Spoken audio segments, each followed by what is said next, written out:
there's always more to the story. Join your hosts, Dr. Eric Shaw, prosecutor Ryan Frank, writer Adrian Bonenberger, and comedian Ryan Connor as they follow up on the most recent episode of Baggage. This is Carry On.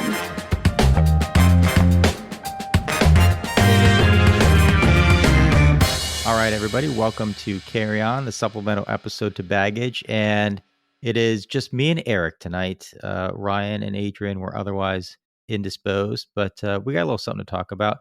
Eric, we had talked about offline. We had talked about the last episode with fire. He called himself Firefighter Dan. So whenever I think about that, Firefighter Dan. And there was a story you didn't get an opportunity to share because he was talking about delivering babies. And I thought, in what capacity have you ever had that opportunity? I've actually had a couple stories with that. First is the first baby I ever delivered, or really the first time participating in that. And it was in med school. When you do your OB rotation, you'll get to deliver a couple babies there. But they don't let you to do that first. They let you deliver the placenta first. It's kind of like a preview. And the placenta is the afterbirth, or what comes out after the baby. And it usually happens about like 10 to 20 minutes after the baby's born. And, everyone's always dealing with the baby, but the doctor is still hanging out with the mom to deliver the placenta. Thankfully, with this, you are completely gowned up. You are covered head to toe in protective gear because there's a lot of fluids and mess that can happen with this whole process.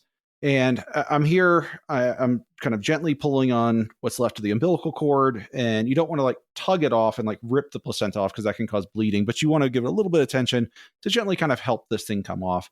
And the resident is talking me through, and he's like, okay, when it comes out, it's going to be kind of slippery. So you want to kind of grasp it firmly here. And then we'll put it in this bucket. And I was like, okay. So I'm pulling, I'm like, okay, it's coming. Make sure I grab it firmly. And when I grabbed it, I definitely grabbed it too hard. And this thing exploded like an overly ripe, like tomato, or an overly ripe, like watermelon, and stuff just sprayed all over me. And I was just not petrified, but so shocked that this has happened to me. And I was like, oh my God, I want to shower like right now. Please just take me home.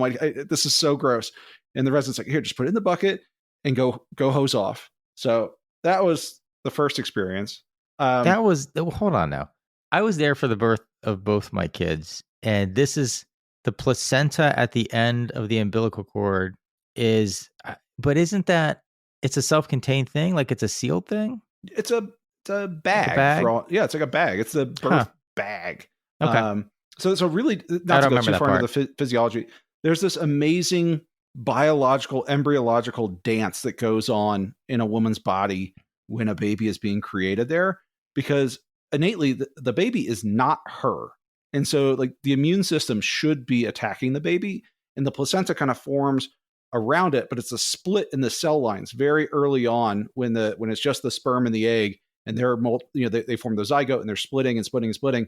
Half of them split off to go form the placenta. And so it's this protective layer around the baby that's like predominantly mom, but doesn't attack the baby. And it's this weird like filter for nutrition and immune cells and everything. It's really amazing biology there. But yeah, it is the sac that comes out afterward. Huh. It's also there's weird things like people eat it now and like turn it into pills. And there's a lot of weird stuff that goes on with that one. It's just like, Don't get me started. The only placenta, I don't know how to fucking start this story. What you talking about, that triggered a memory for me. We had horses growing up, and that's a big placenta. Yes, it was a very big placenta because we didn't know the horse was pregnant. The vet had come out. The horse had gone lame. It was my horse. The horse had gone lame. Couldn't ride it. It kept getting fatter. We thought my dad was feeding it too much, sneaking it food when it was feeding the horse. Didn't know, just purchased a horse. So in our mind, there was no opportunity for this horse to ever get pregnant. And we go out into the field one day, and there is an extra horse. We also had a male horse as well, a quarter horse, and he did not take kindly to this new horse being there. So we had to like protect the baby. And what my job was, I had to go out and find the placenta. I said, okay, I'm probably like, I don't know, 10. So I'm going out, I'm looking around, I'm like, I have no idea what a placenta is. So I'm just looking around in the field, and Big then meat pile.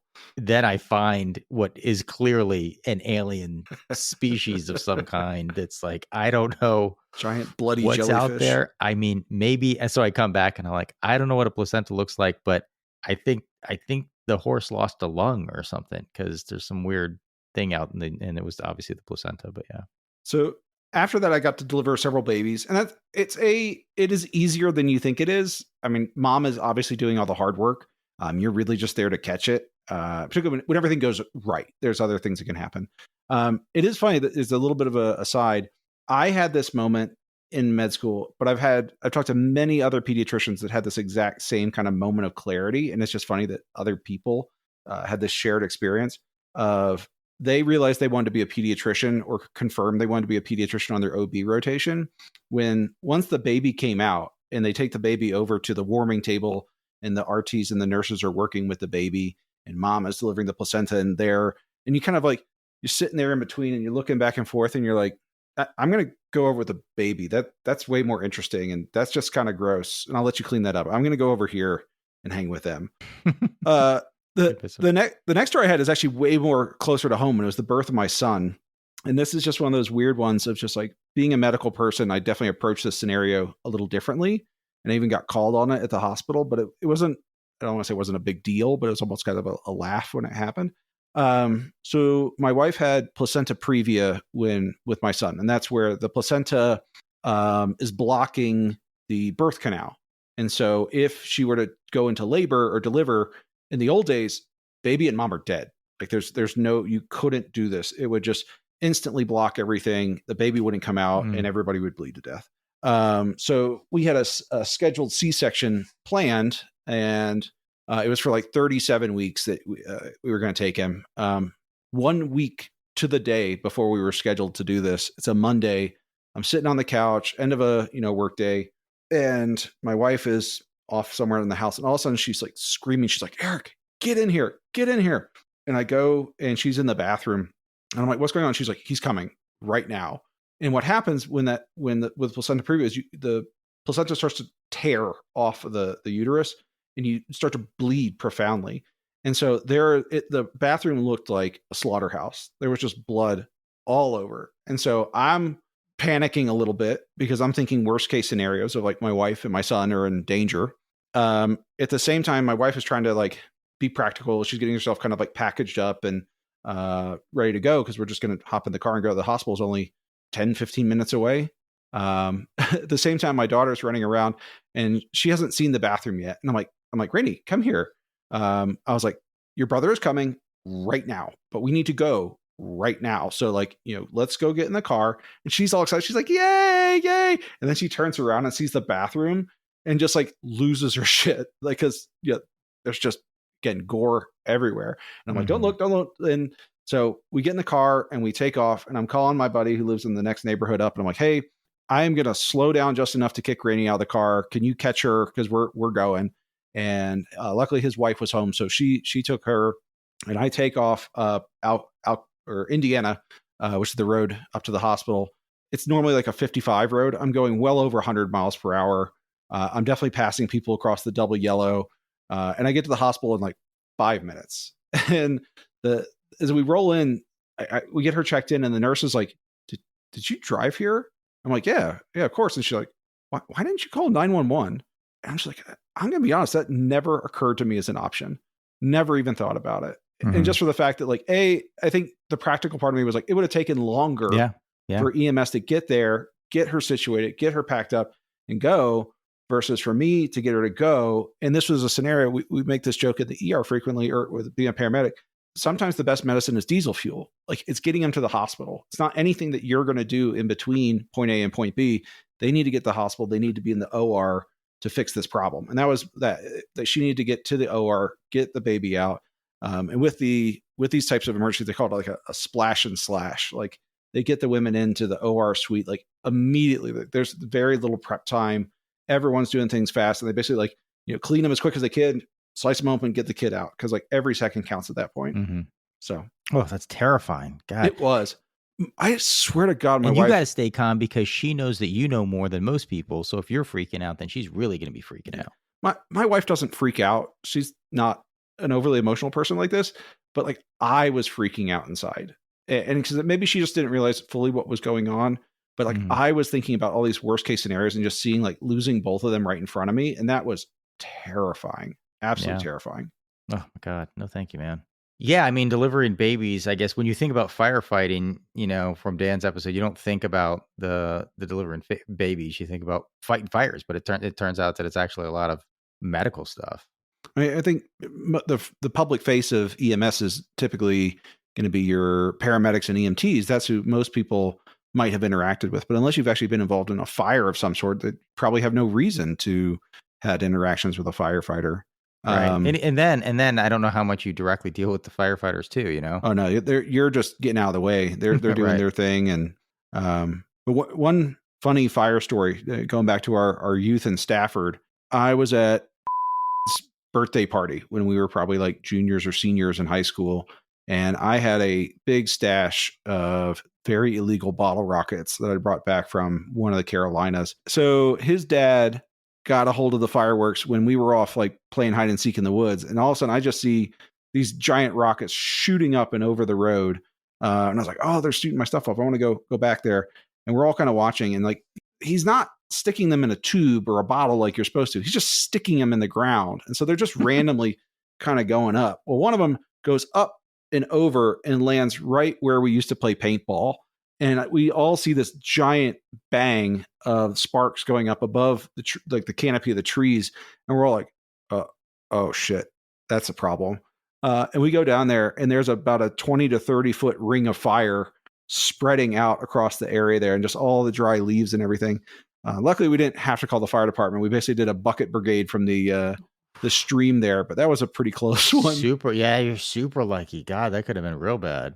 I mean, that's how that unintended arson stuff happens. I know we had a case where I work where a neighbor had shut off some fireworks and it had landed, just like a spark landed on the neighbor's deck, and they lost the deck, and it was an expensive deck, like, and then it's just, gets worse from there. It's like all over some stupid little firework.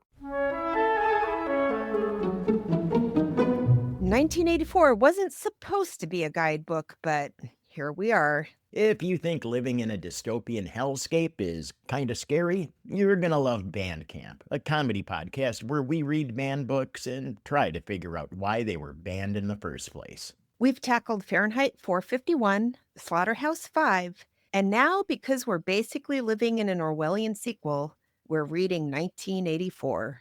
Banning books isn't just stupid, it's dangerous, because when the facts get erased, the lies take over.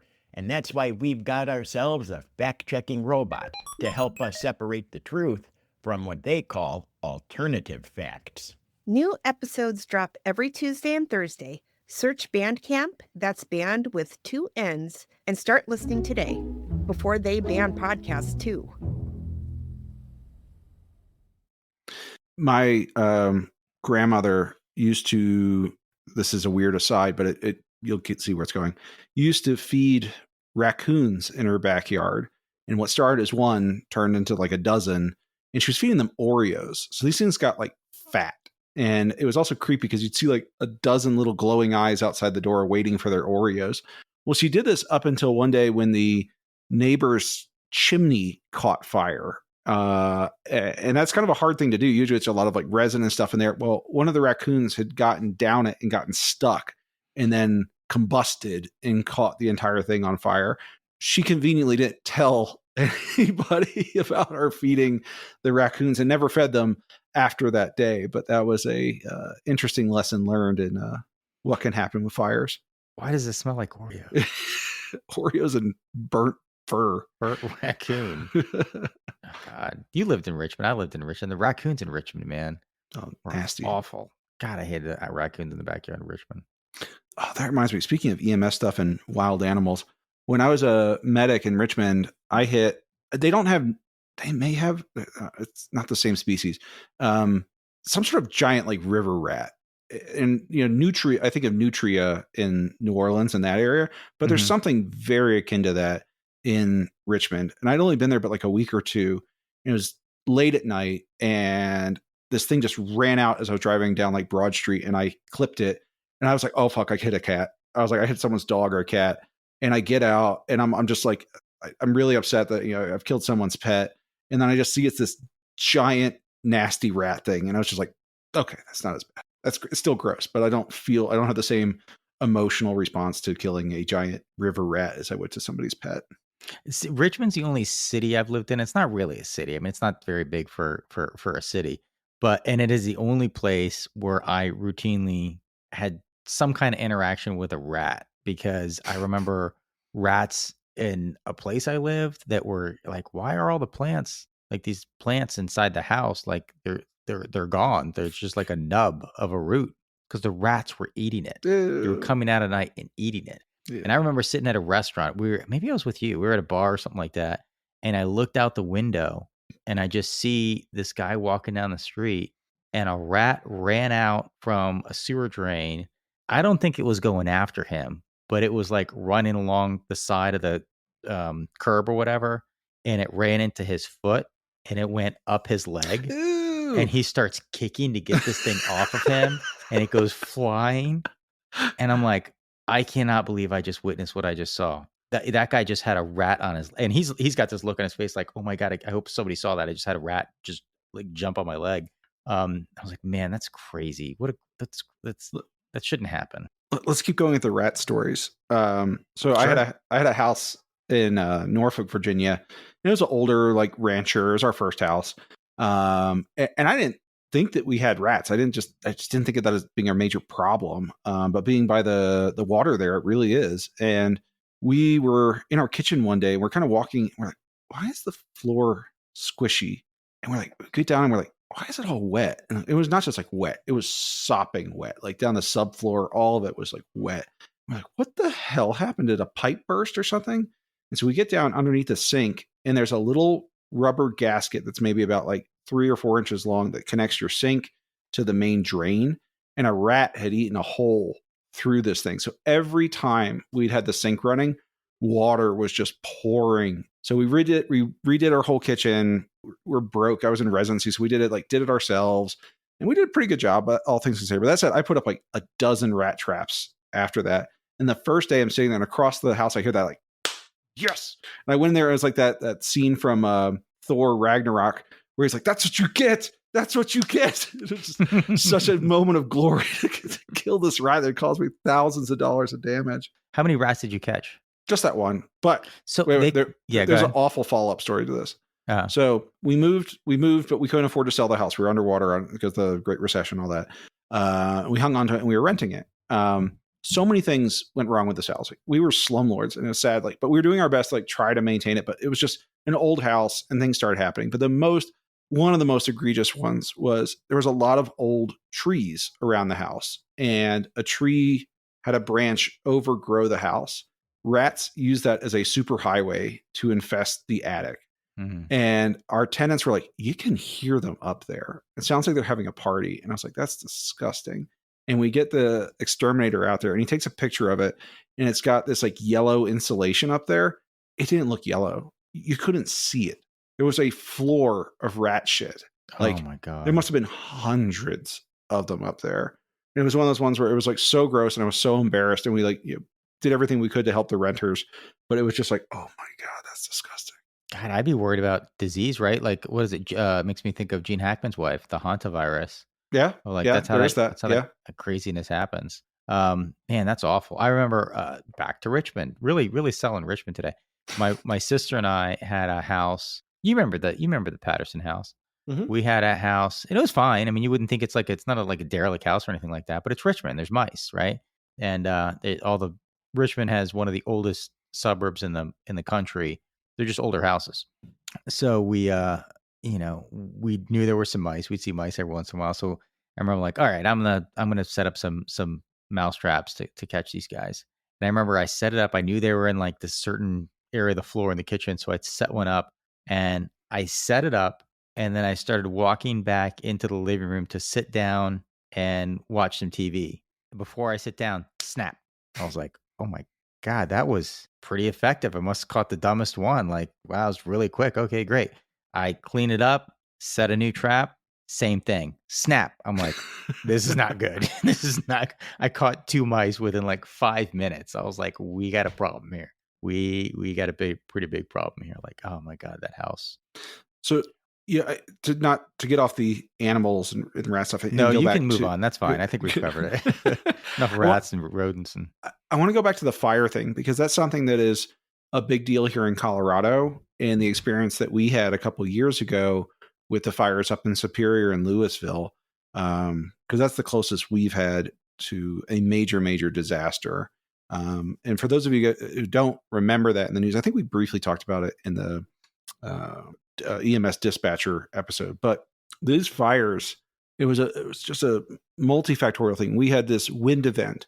Colorado, particularly where we're on the Front Range, will get wind events that are on par with hurricane speed winds, but just no weather with them. No rain, no snow, just crazy 80 to 100 mile per hour winds. Well, that happened on a day where a fire started. And I don't think anyone has really nailed down exactly how it happened. There's, I think, speculation that it was some power lines or something that sparked it. But once those winds got going, holy shit, the fire was moving, at 70 to 80 miles an hour, and like jumping roads and jumping, any barrier in between it, and spread across the whole area so quickly. And it was covering such a vast area that we could go outside of our house and you could see the entire skyline to the north just looked like pure hell, just like bright orange and red. But the smoke coming up, you could smell the smoke in the fire when they started to do the evacuation zones around it. And my mom lives about 5 miles to the north. She was in the, I think, one of the first tier evacuation areas, and she came down to our house, and we're starting to pack up everything. And I didn't think about just how much emotion is kind of like put into your house. And that sounds like a stupid statement, but you don't think about it on a regular basis. But if you had an hour to pack up everything that was important to you and take it with you, and everything else you're gonna lose it, like, what would you pick? Mm-hmm. And so we're trying to get the kids to pick out their stuffed animals and sets of clothes, and we're gathering up like the computers and all the important documents. And like I go for the guns, and Becca's like, "Why are you doing that?" And I'm like, "We are not leaving these. You know what happens if you lose these? Like, that's a big problem. Mm-hmm. We're not doing that." And she's like, "You're not prioritizing right." And I'm like, "I'm prioritizing exactly right." But anyways, like, we were so stressed, and luckily the fire did not come down to us. We didn't actually have to evacuate. But that, talk about like a sword of Damocles kind of like hanging over your head. And I think many families in Colorado have experienced similar things, because the wildfires out here are so frequent and can get so big so fast. That's what's scary, is just how big some of these fires will get in the course of either a couple of hours at the most a day, where it's going from like 10,000 acres to 30 to 50,000 acres within, just a few hours. Like there was a big one out by Glenwood Springs that was like, I think prior to this was the biggest fire in state history. And it went from like nothing to ginormous within several hours. Yeah, it is really scary. If you look at videos, I remember this one video will always stick with me, like this fire prevention video, like be careful with Christmas trees, dried out Christmas trees. And when you see something that's dry, and the couple of seconds it goes from perfectly fine, no spark, no nothing, to it's an inferno that is now covering this entire room within I mean, there's you can't respond that quickly. Now scale that up to a forest where it can jump from tree to tree that quickly. It can be a really terrifying thing. Well, I don't really have any other points from that last episode that I wanted to hit on. You got anything else you want to cover, Eric? No, I think we covered a pretty good range there, from babies to fires to animal infestation. It's a pretty good broad topics there. Yeah, it's nice. Our first firefighter. I'm sure we're going to have more. Ryan couldn't be here, but if he was, I'm sure he would say to check out his upcoming court dates. Whoops. His upcoming tour dates on his website, ryanconnorcomedy.com, and check out his book, The Party. It is timely and very, very good. All right. So if we don't have anything else, Eric, see you guys next time.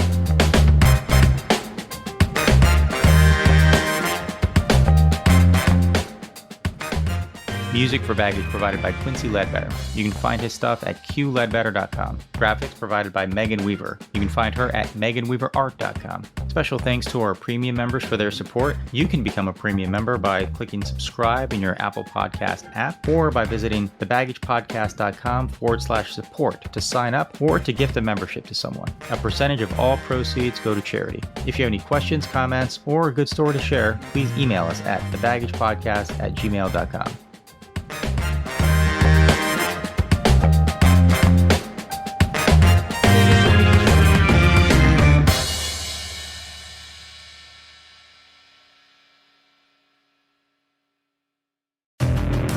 The Baggage Podcast, which of these four people has encountered a cryptid and which cryptid did they encounter? Now, Ryan Frank, one of the two Ryans, he's already a fan of our show, Mondo Frico Podcast, so we have to be nice to him. And he's an attorney, so he works in buildings, right? Right, yeah. I'm not thinking cryptid. I'm thinking he's seeing some sort of a haunting. And if we do the typical haunting, it's the woman in white that travels to the courthouse, maybe seen occasionally by the night watch person. But I think Frank might have caught a glimpse of her once in a while. She's like an old file clerk that had been there. Started when the courthouse, before it was built. Mm-hmm. Did she die in a filing accident? Filing cabinet fell on her, yeah. She started loading the top drawer first, and then she pulled it open too far. Yeah, poor Marge. Where's Marge? And where's my files? Mondo Frico Podcast.